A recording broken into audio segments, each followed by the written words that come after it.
Hello, and welcome to the Green Interview. I'm Silver Donald Cameron. Gwynne Dyer is an expert on war, and not just the battlefields, but the sources and causes of international conflict. You take it as a given that climate change is happening, and faster than expected, and that the first and most important impact will be an acute and permanent crisis of food supply. Yeah. Why, and what are the implications? Why do you say that, and what follows from that? Well, I say that because the scientists say it and the generals say it. That's why the generals are interested, is because they see the primary consequence in the early and middle stages of climate change before it gets completely out of control, if it ever does. But even, 1 degree, 2 degrees hotter, you're already in trouble on the food supply. And, their job, the military's job is to foresee emerging threats and start, doing the sort of scenario planning that'll let them figure out what their roles might be. It's not illegitimate, it's what we pay them to do. And it's very striking that just as generally among governments, they have no doubts about the science.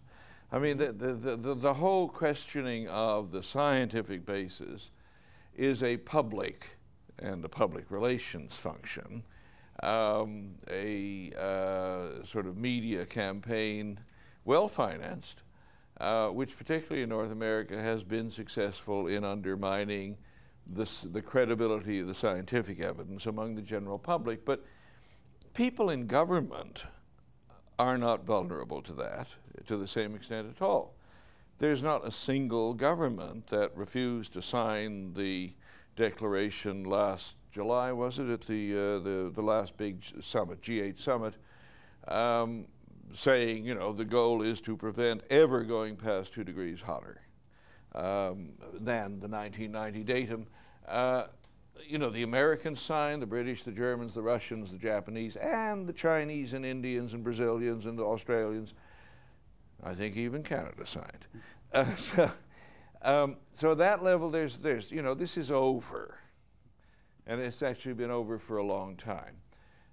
Likewise, the notion that food supply is going to become a major issue, over.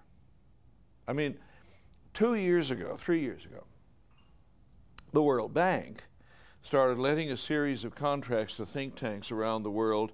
Please calculate how much your country will lose in terms of food production at 2 degrees hotter. I happened to stumble across the Indian think tank that had come to that, got that contract, and the director there told me what she'd told the World Bank and the end of the contract, which was India loses 25% at 2 degrees hotter.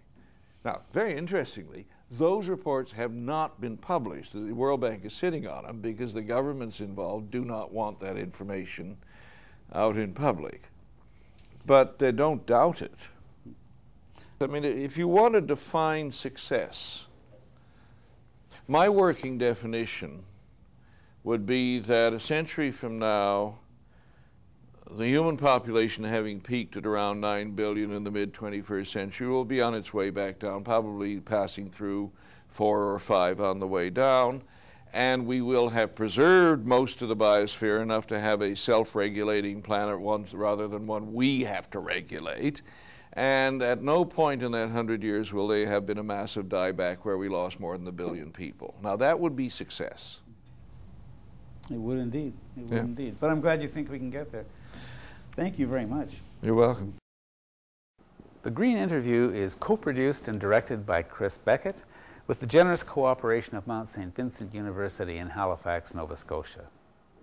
For The Green Interview, I'm Silver Donald Cameron. See you next time.